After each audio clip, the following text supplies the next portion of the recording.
On tonight's Cover One Buffalo podcast, we talk specialists with Mr. Nice Guy himself, Reid Ferguson. But first, our guys, Handsome Jack. Broadcasting live to Bills Mafia worldwide with Greg Tompsett and Aaron Quinn. Welcome to the NFL. Doesn't matter what's happened before today. Today's a brand new day. It's a brand new season. Your number one podcast for objective Buffalo Bills coverage. No matter where you are, we got you covered.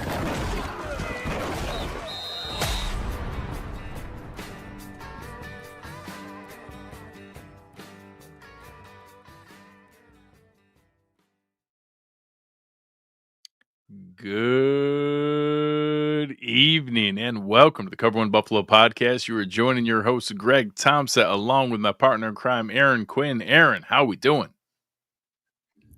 Doing all right, Greg. I'm still doing better than you. I know that ankle's still struggling over there, but totally sick of this rain. I am ready for summer weather to hit Western New York. I think next week we might get it. It's nice that the Bills are back and you're starting to see some pictures. It looked like they had decent weather the other day for the first practice, but when the Bills are back, it's supposed to be sunny. It's supposed to be nice. It's supposed to be like we're tipping into summer, and I did not feel that yet today. And so I'm pretty frustrated by that, but everything else is good. Yeah. We obviously we got the same weather as you guys, and it's been iffy here. We're supposed to have a soccer game tomorrow night. I think it's done raining, at least until the game tomorrow. So hopefully we'll still make it out to there. I'll go out there with my knee scooter, wheeling through the grass, make my way out to it. But make sure you put some all weather tires on that thing. I actually have like some injuries. Pretty heavy duty tires on it. It's pretty impressive. It's a pretty serious unit. That's gonna be depressing if you end up with like a shoulder injury because you slipped out your cart on the grass. Don't even joke. I've fallen once, but it's taking some getting used to. I'm really bad at being helpless. Like I am super, super bad at asking for help. So I'm super stubborn and I keep trying to do things myself. Got it. I'm super bad at this. Good luck with that. All right. Without further ado, tonight's show, as we go through all of our season preview shows, last week we had to talk about the quarterbacks and Josh Allen and the kickoff of all the different things here. That was tonight, an easy one. That was really easy. Our special, not a lot of drama, not a ton going on, but a couple undecided areas here, and how better to talk about the specialists for the Buffalo Bills than the longest tenured Buffalo Bill himself, Mr. Reid Ferguson. How we doing, Reid? Fellas, what's going on? Thanks for having me. Yeah, appreciat your time. This has been this is an honor. A ton of fun. We appreciate cover one show. It's we honestly, I had a pretty good run of your teammates here on the network over the last little bit here. It's been a lot of fun. You guys do a great job. No, I appreciate that. It means a lot. Man. So it's been interesting, and we in your intro talked about you being the longest tenured Bill. One of the first questions we talked about is it's kind of the first time you've had a bigger change. Obviously, Smiley was an assistant, and then the head coach, or then the specialist or special teams coordinator. But that had been through your whole tenure as well. So this is the first time with a completely new voice there. What's that been like, having Coach Tabor and getting used to a new voice in your room? It's been an adjustment. Like you just mentioned, this is really the first year that I've had to learn two new coaches in our room, really since I got here, because I had Danny Crossman was a coordinator when I got here in 2016, and he was still the coordinator in 2017 when he brought Smiley on as his assistant. So first time learning two new faces, but it's going well. Coach Tabor's been doing it for a long time, so he's had quite a bit of success at the few stops that he's had: Carolina, Cleveland, and Chicago.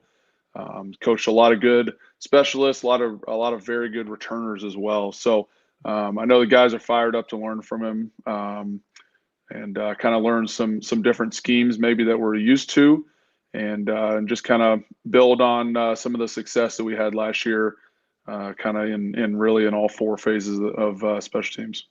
And like with a vet like you, seeing all the reps that you've seen, how is that with a new coach coming in? Are they kind of just like, hey, you know your job, you're a specialist, we're going to kind of defer to you, or is it you're learning everything over again? I mean, I know with snapping, right? And you got to get on the same page with whoever it is you're snapping to, but in that role, is it just schematics of how you're covering punts, stuff like that? Like, is that the big change? Yeah, so that's a good question. So some of it, like you said, the snapping is the snapping. It's you're still trying to hit the punter on the hip. You're still trying to get laces out on field goals. So that side of my job has will remain unchanged.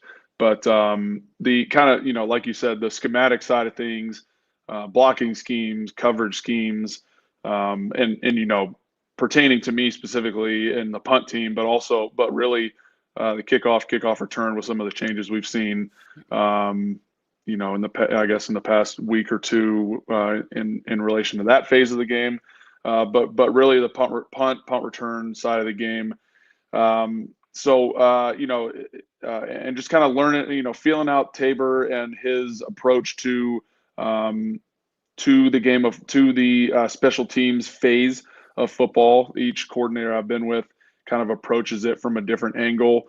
They have different strategies of ways they like to attack different parts of the field, different phases of the game, stuff like that. So it's really I did have to kind of reset my brain a little bit and say, all right, let's flip the page. Let's open let's get out a new notebook. We're starting back at page 1. Notebooks out. All right, where are we starting from? First day install, and let's kind of go from there. So, a lot of things remain the same, as it pertains to my job. But when you look at some of the guys that we've had in the room that have been 4-phase guys for us, past handful of years, Reggie, Dorian, Balin, Cam Lewis, some of those guys that have kind of been through the ringer and played a lot of special team snaps for us. It's kind of a learning curve for all of us. So I know we'll stick with the punting side of it here. How do you approach working with a punting competition? So it's not the first one that you've been a part of with snapping to different guys and having guys competing for a job. I would say this year, maybe less so than before. No strong incumbent. Obviously, Jake was around the team previous to Brad Robbins, Jake Camarda being there. So I think some people are assuming that that's a head start there, but neither guy that's been, active or had a huge head start with the team. I know today, even seeing some changes, you saw, some longer term guys floating around the league, and you see going from the Jets out to the Niners, and all of a sudden Mitch Wisnowski becomes available, and you see different names floating around. So how do you get engaged with knowing how guys like it, anything different, and trying to help them focus on them trying to win a job when they're involved in something that is as important as it is to get the reps with the single guy? How do you work on that when you're still splitting your time between the two guys? Yep. Good question. So I kind of look at it twofold. So, this one half is my job, Reid Ferguson's job as the long snapper for the Buffalo Bills.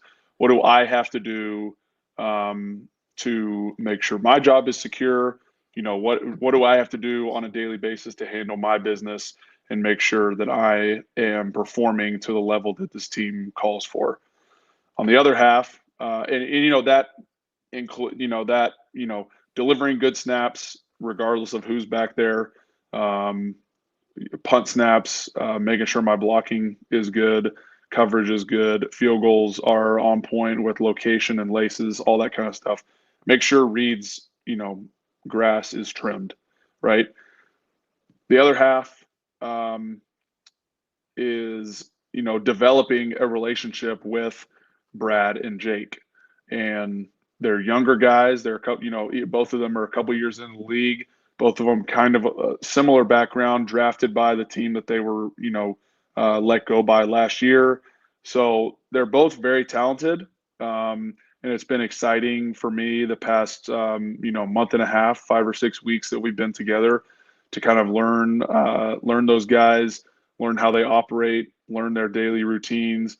Kind of learn how I can best be available for them? How can I serve them best as the long snapper for the team? Which is, really apart from doing my job, that's what I'm most concerned with is how can I help these guys in their competition? How can I best serve them so that they can bring their A game on a daily basis? And that really, that kind of bounces back to the other half of what I started with, giving them both, giving them good snaps, giving them, servicing them when called upon, giving them good field goal snaps so they can showcase, both of them are very good holders. So, throwing them good balls that they can, put down for Tyler and we can make some kicks on that end of the game. So it really comes down to, doing my job and doing what the Buffalo Bills are paying Reid Ferguson to do. And then B, how can I be of best service to them as they're, fighting for a job and trying to put for lack of a better words, put food on the table for their family. Yeah, absolutely. You'd mentioned Tyler and holding kicks for him. Having worked with him, and one of the things I listened to Pat McAfee years ago talk about you guys as specialists and kickers and how it's such an infrequent thing. And when a mistake is made, having to go back to the sideline, it's not like a cornerback who gets beat on a play and then they're involved in the next play. And so you can kind of continue to go through it. When a mistake's made on special teams, you go back to the sideline. Sometimes the game's over and you have to think about it for weeks. And the mental focus that it takes to get through mistakes and come back out and perform again.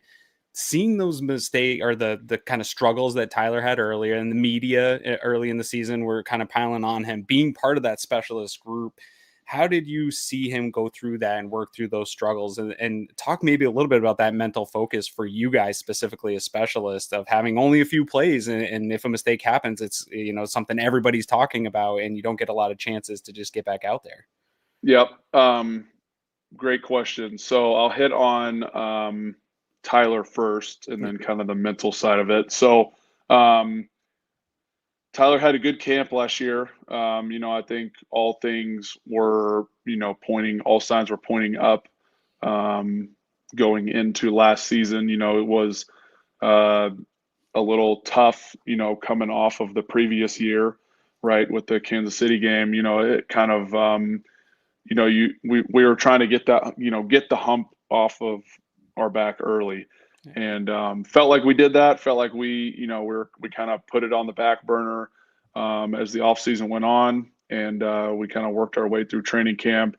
And I think it helped having, we did, there wasn't another kicker there. There wasn't another punter there. It was just kind of me and Tyler and Sam working as a unit, just kind of continuing to build that cohesiveness through camp and kind of, so we can hit the ground running as the season started. But, it happens to the best of us. Every player, I don't care what position you play, you will go through ups and downs. You will hit bumps in the road. You will go through obstacles when you play this game, especially as long as Tyler has. So, it's the reason that players stay in this league for so long is because of how they responded to those obstacles and to those bumps in the road, right? So, testament to Tyler.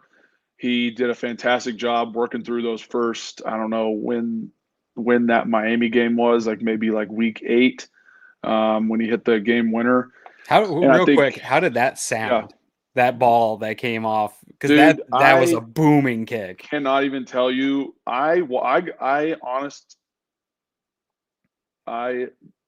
Honestly, I go back and watch that highlight probably once a week.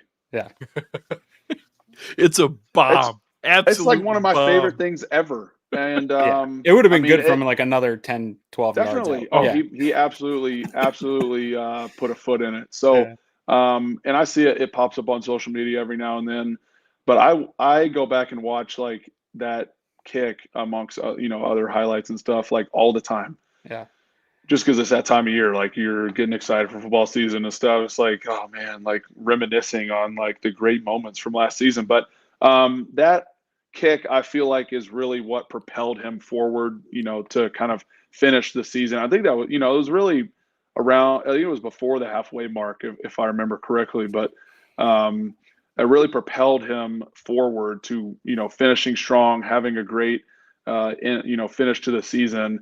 And I don't think he missed a kick in the postseason. So, talk when you if you're giving a speech, if you're giving a TED talk on kickers in the NFL and how to respond to adversity, I would say example A, Tyler Bass in the 2024 Buffalo Bills season, right? So coming off some adversity from the previous season, working through it, and then you hit some early season, some bumps in the road. You kind of go back to square one, which is what he did, and just kind of focusing on his process, going back to, like I just said, going back to square one, kind of just realize, focusing and realizing who he is, as a kicker, and just trusting himself and not trying to overdo it and do too much. And, I just said it a minute ago, but that Miami game, I feel like really fueled his fire and propelled him to having a great end of the season. Yeah, it was a really consistent run from that point on. I think one missed kick from that point on. So the second part of your question, remind me again, the mental side of it. Yeah, just that mental focus and ability to kind of stay locked in when you have such a long time in between plays as opposed to everybody else out there. Right. So that's a good question. So we are one of our mottos every year is to be a sniper, right? You get one shot, right? It's not, when you were explaining your question, you mentioned it. It's not like a quarterback. It's not like a DB. And it's funny, we were actually talking about at practice today. Like you can be out there and you could be all world corner. You give up, a 40-yard bomb down the sideline, and you gotta flush that and bounce back next play. And if you pick the ball, if you pick off the next play, you are a hero. Yep. Nobody remembers. Right? Nobody remembers the 40-yard bomb that you just gave up, right? Yeah. Like it doesn't even exist. Everybody's going to remember the pick to seal the game, like whatever it is. A random aside, somebody brought up in the Ravens playoff game during the drive as they're going down there, Taryn gave up 2 catches on that drive before taking the 101-yard interception back for a touchdown. Nobody cares that he gave up the catches beforehand. You just made those in the highlights, right? Yeah. All you see is the pick six. So that's spot on. So in our world, in the kicking world, in the snapping world, as a specialist, being able to flush it and move on and being able to perform when your number is called is the name of the game and really what it comes down to. And, not to harp too much on the last question or the last answer that I gave with Tyler, but, they did have, Lucas Haversick was on the P squad for a couple weeks. Yep. And I think that is part of the reason that Tyler kind of kicked it into another gear. Because competition, it got real. Competition breeds the best in everybody. But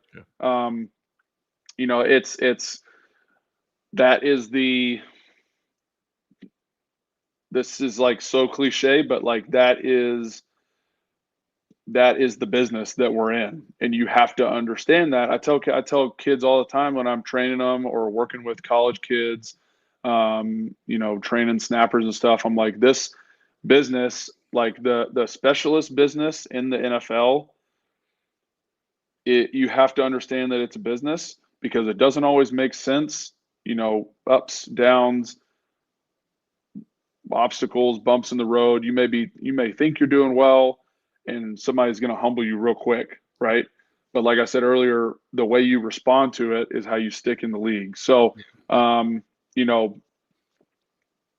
it's like I said, we train ourselves to think.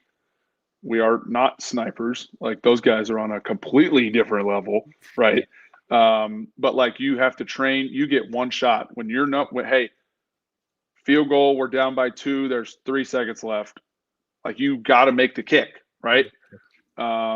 So when it comes down to it, we got to perform when our number's called, and I that's all do three think- of us. That's not it's not just the guy that they show on TV. It's the guy throwing the ball back there, the guy on his knee holding it, and the guy swinging his leg. So I do think, not to take up too much time on this, but I also thought McDermott handled that very well Yeah. in terms of how he talked Respectful about comments, Tyler and the media and what he was going through, and then still adding the competition to, like, it was a very delicate balance of, like, it is a business and you have to perform, but not bearing a player's confidence in the media as well. That's a tough, I think he one phrased for a it coach like to juggle.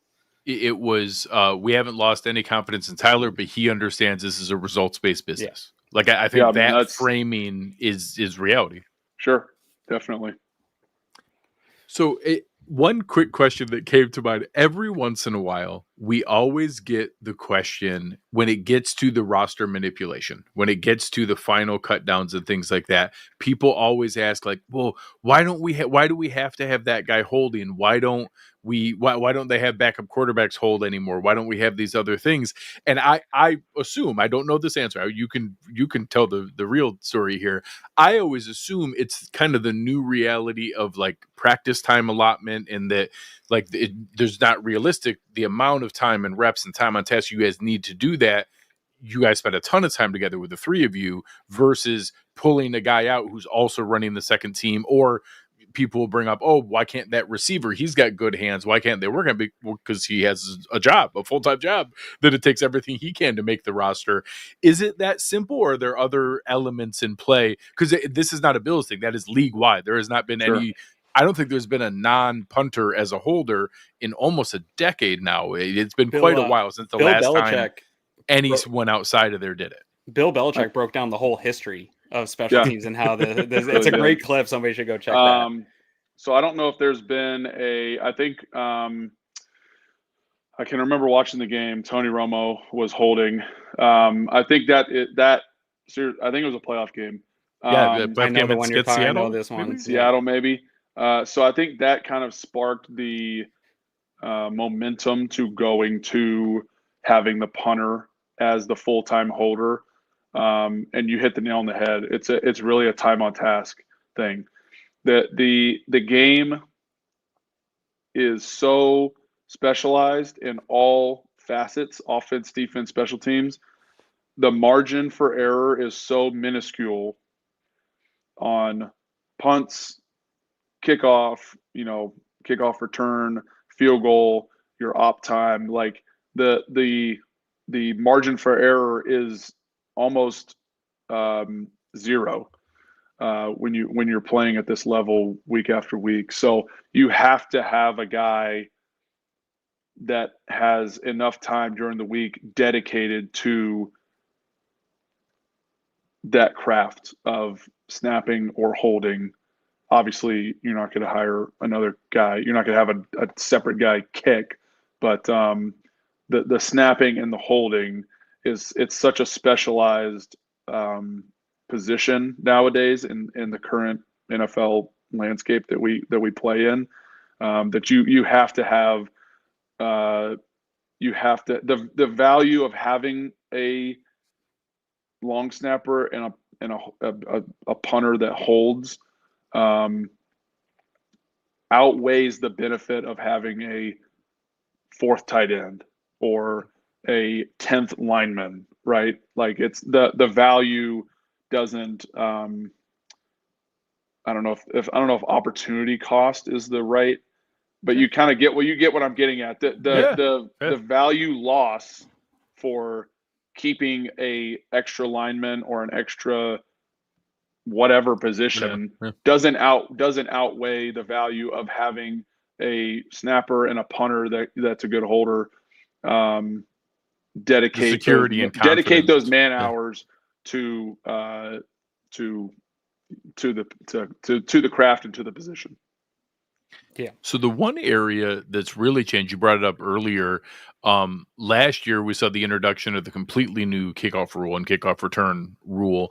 This year, many are assuming that the adjustment of having the touchback go from the 30 to the 35 will now really, kickstart that into, before I think if I remember the numbers right, the average kick return was around like the 27. So teams deciding, well, if we kick it out of the end zone, we're really only giving you 3 yards. Now that it's 8 yards, with assuming that it's still the same average, going out to the 35, that's now enough, lost opportunity, almost an extra free first down that, okay, well, now we'll do that again, assuming on our side that's more of those pop-up kicks between the 0 and the 5.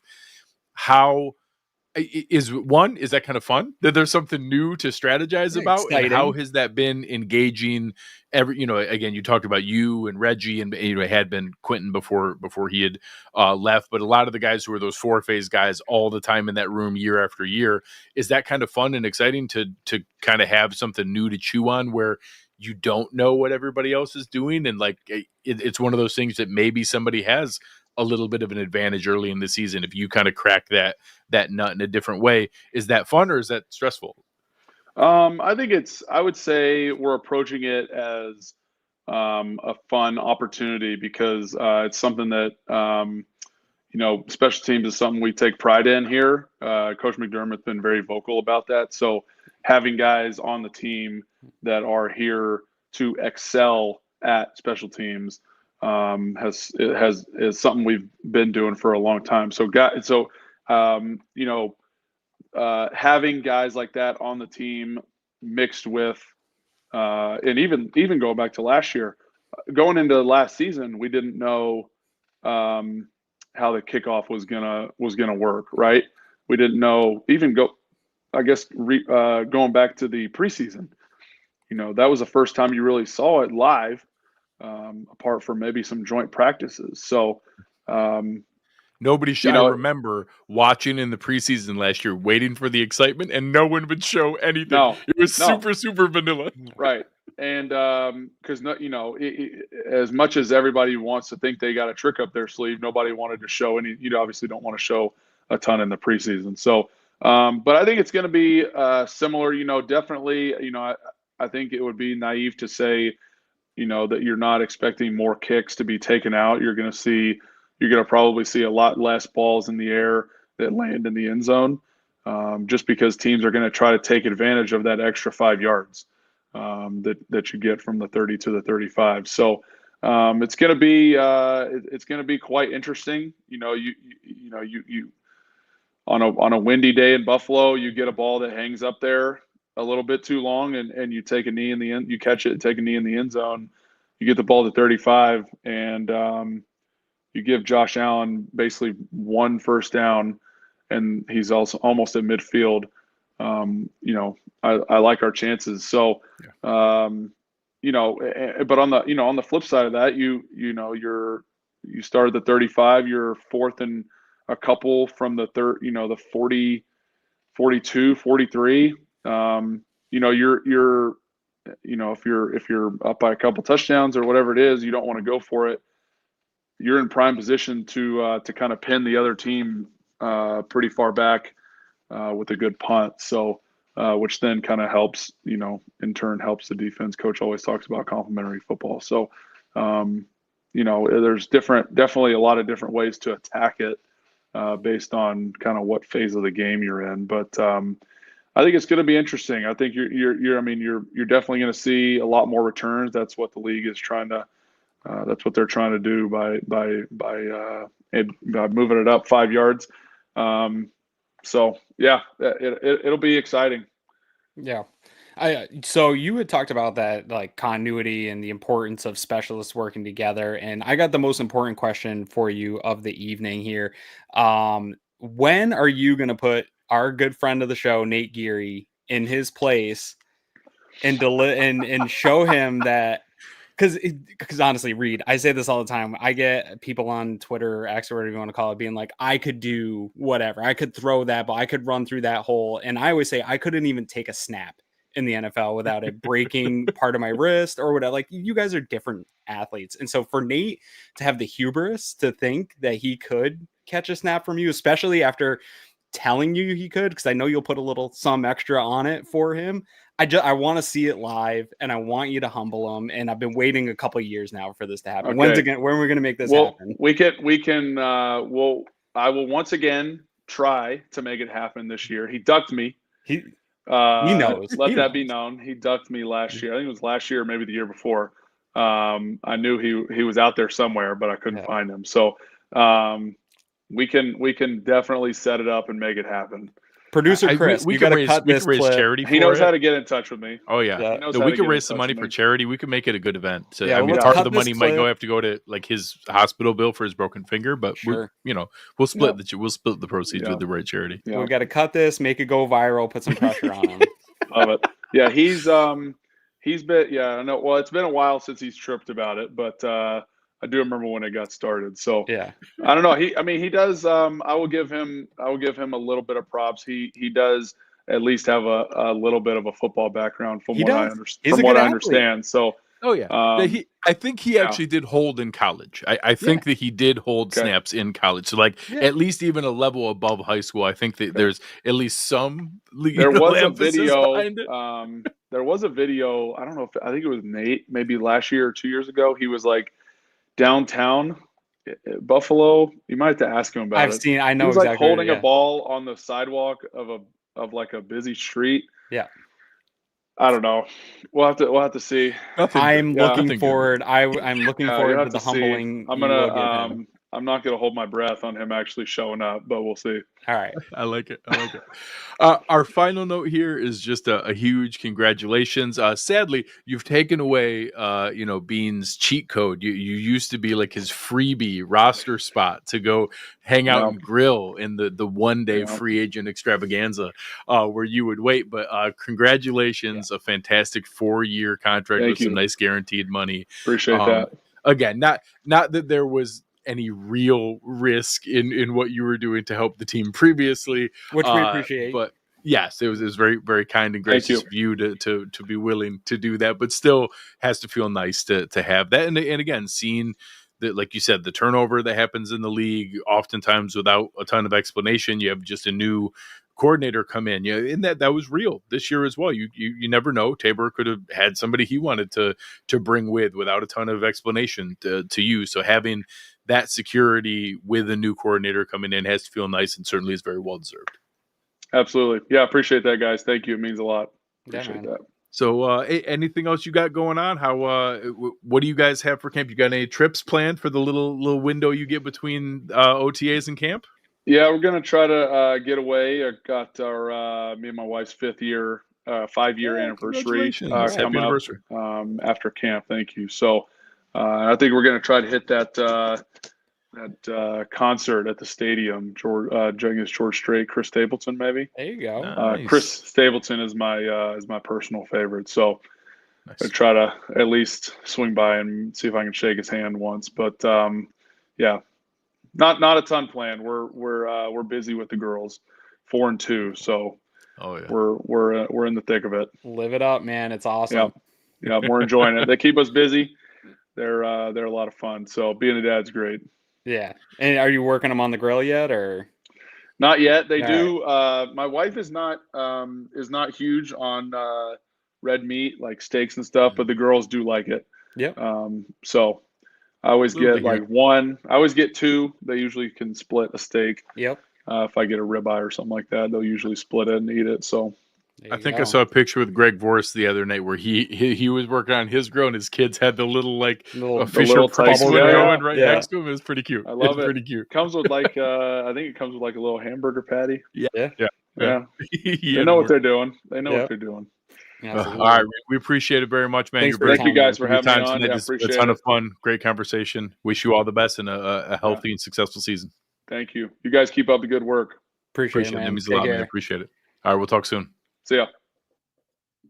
That's awesome. Be able to talk through, and again, people take for granted, like he talked about having that. Here Nikki saying right here, like genuinely the longest tenured Bill, and that's not like that's the novelty of it for the team is real, but like playing that long in the NFL is a big deal. And he just signed a 4-year contract. You're talking about, somebody who's in position to, if he completes that contract, you're talking about a really nice run in the NFL. And I had the pleasure of, hanging out and talking with his dad the year that I was down at the Senior Bowl was his brother Blake's draft year. It happened to be Tyler Bass's draft year as well. They were both at the Senior Bowl, and we were sitting there watching the specialists as we go through here. But this is his 9th year, and if he were to complete that, you're talking about like a 12-year NFL career. That's incredible. That's absolutely crazy. I think I've told you this story before, which Mr. Ferguson must have been listening to us back in the day. I worked at Sears, and there was a guy that like fixed all the TVs and did all this stuff. And he's a Dallas Cowboys fan. And I'd go back there and smoke cigarettes and talk football and not get work done. And he would always say, and this is like in the early 2000s, he'd be like, man, if you ever have kids and you're going to teach them how to play football, teach them how to be a long snapper. He was always talking like, you got to teach kids how to be a long snapper. Like there'll always be a place for them. It's the best job in the world. Like if you're not like a crazy freak athlete size wise, like you can get a D1 education. And every time I think of the Fergusons, I think of those conversations of like, God, that guy was onto something. For real, man. he figured it out. I'm trying to find it. There was a question in the chat that I didn't get to in time. I saw it after we had gotten through there, but talking about like when to start his son on snapping. And I'd seriously like that, putting 2 kids through, SEC college, like that entire experience, getting that experience along. Yeah, just getting free college. The fact that he got both guys into the NFL, and I haven't seen if Blake has signed again. I didn't see that he had yet, so I wasn't going to ask Reid here because I was kind of hoping he would sign and be able to go through there. So John was asking about it here in the chat. But yeah, that's the way to go, man. Get your kids snapping early on, and being able to go through there. That's a good way to go. It's a good way to go. So one thing I was gonna bring up, and I wasn't gonna ask Reid because I know that I was gonna ask any like competitive advantage kind of things for the team. But one of the questions I was kind of curious about, and I'll ask you: do you think with the new rule that there are guys that don't traditionally return kicks that are now going to kind of throw their hat in the ring and be like, "Hey, give me a shot back there. I'll go back and return some kicks." And I'm trying to think of like the kind of player that would be in that run, but like I'll give the example for an opponent. Like I think Miami put Devon Achane back there, and we've seen some teams put like some real talent back there on this return game. And if this year we see a big step forward, you heard Elijah Moore talk about it in his interview. They're like, yeah, I've returned punts before, but I'm interested in that new kick return rule and getting my hands on the ball there. And like, I'm just curious how many guys are going to see that as like, hey, those are real touches now. And before, you kind of had to be a little bit psycho to sign up for it because the guys coming at you were on like a 60-yard dead sprint, and you could get like destroyed. And now it's like a sweep run play, and of course you can still get a big hit, but not nearly the like crazy collision that the kick returns used to be. So I'm curious if that's going to be like maybe more sought after than what we are thinking.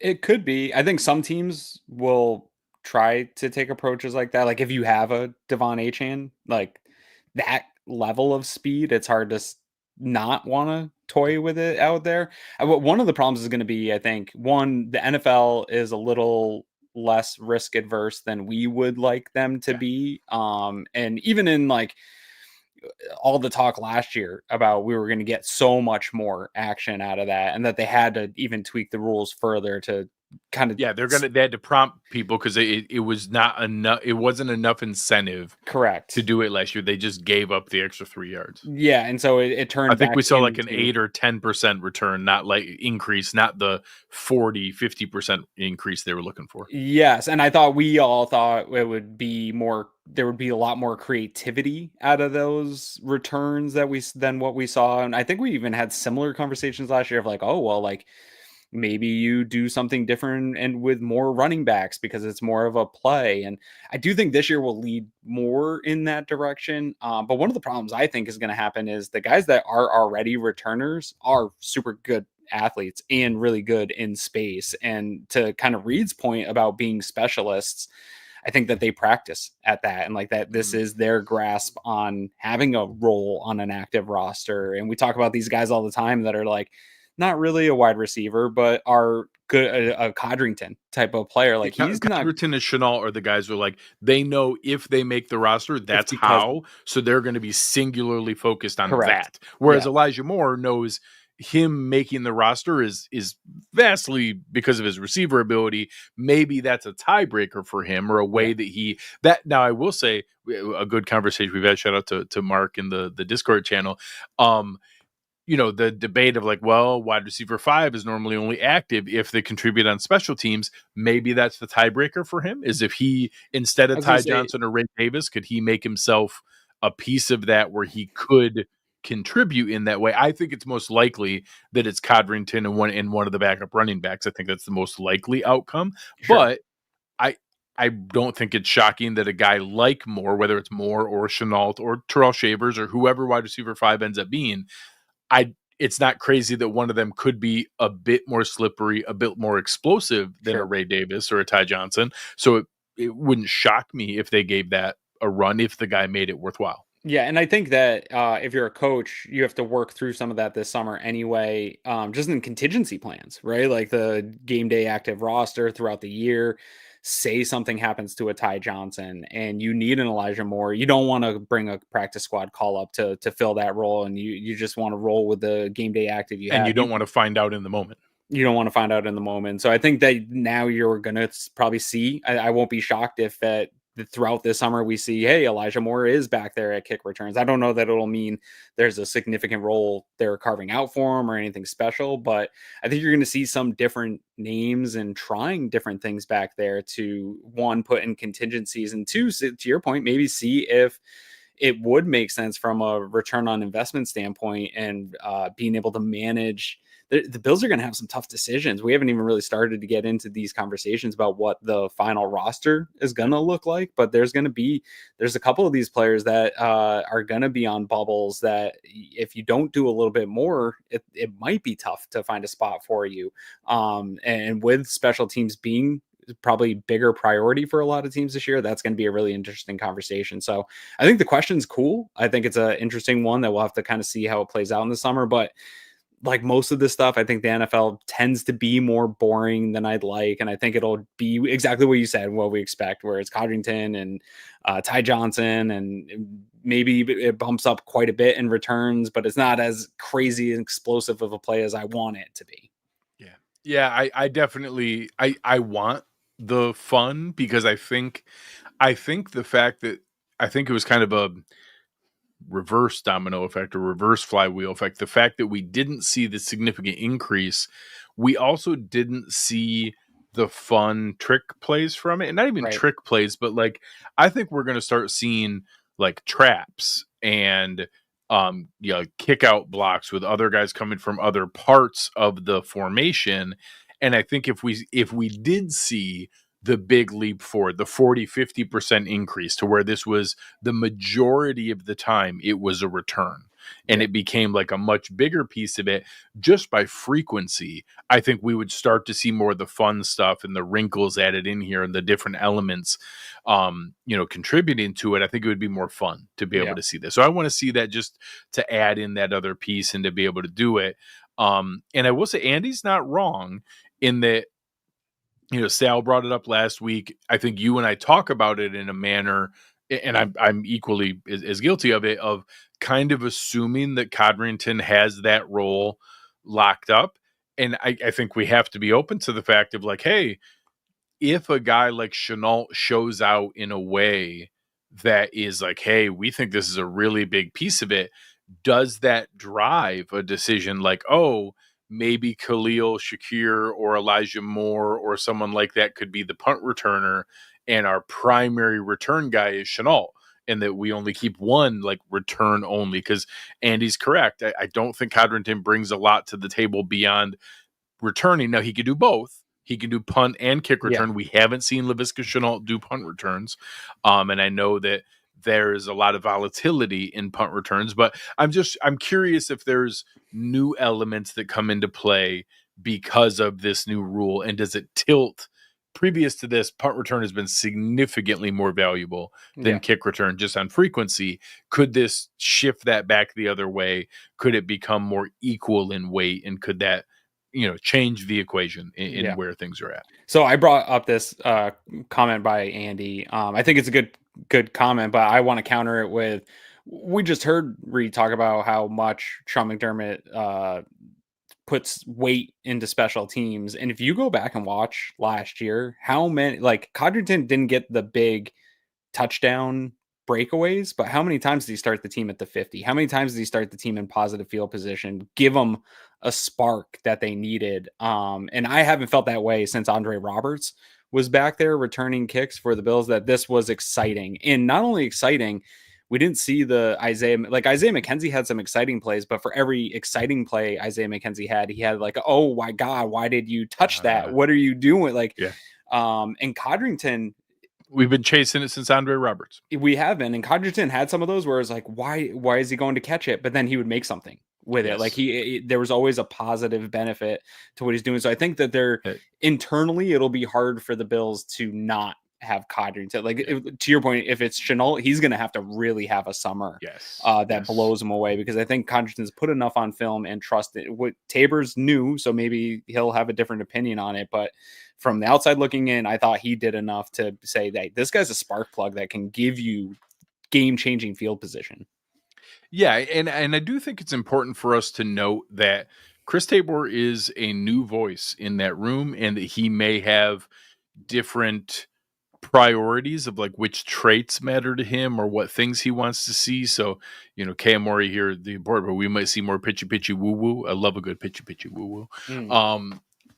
Seeing the different fun things on the return, whether, in a serious note, I do think we could see end arounds and things like that of being able to introduce more fun things in here, of just misdirection or counter type plays where, heck, running the return like a counter where you see the returner jab step to the right as guys, trap around, and you have the blockers come with, and running it like a counter tray.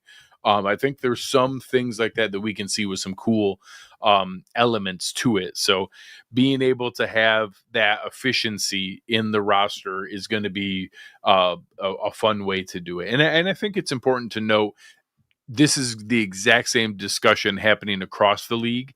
There are not a ton. Matter of fact, I remember I didn't look at it last year, but 2 years ago, there were like 3 teams that their returner was also a genuine offensive contributor. It was like 29 of the teams, their returner was just a returner. Like that was the job. And that, technically, like Tywan Jones was a running back, like that kind of stuff.